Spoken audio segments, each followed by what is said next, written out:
Stacey, tell us a little about what is gemmology and how did you get into it?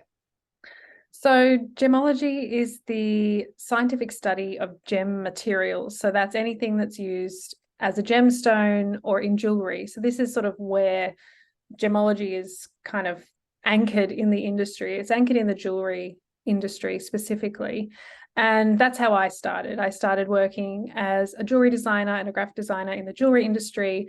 And then, within about one day of stepping foot into that brand, I was taken back to my childhood of my love and obsession with stones and collecting anything sparkly, and just was brought back to my childhood basically. So then I went and studied gemmology. So gemmology is the study of gemstones, being able to identify gemstones, and crystals, of course, as well, because all gemstones are cut from crystals, rocks, and other minerals.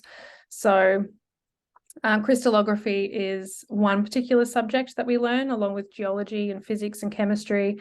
But my heart is definitely in crystallography, which is the study of crystals and their atomic structure. So that's gemmology. We can identify stones and we can identify crystals. And yeah, I got into it because of my love of crystals and fossils and anything earth science, pretty much. That is so beautiful. And I have a million questions I want to ask you off of that, but we'll keep to the straight and narrow. There's one thing I just wanted to say, though, that you touched on, which is what did you say, the crystal anatomy or The atomic structure. the atomic structure? What is that? So Such a nerd. crystals are, sorry?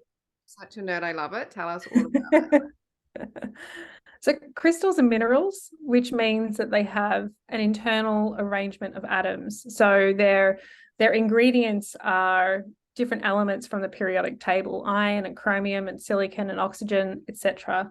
So the way that these atoms bond and create molecules and then create building blocks that then build upon each other repetitively and then create this sort of internal arrangement of atoms. And so this internal arrangement is what gives rise to the symmetry of the crystal, the shape of the crystal, and the different optical and physical properties of the crystal, like the color and their hardness and their tenacity.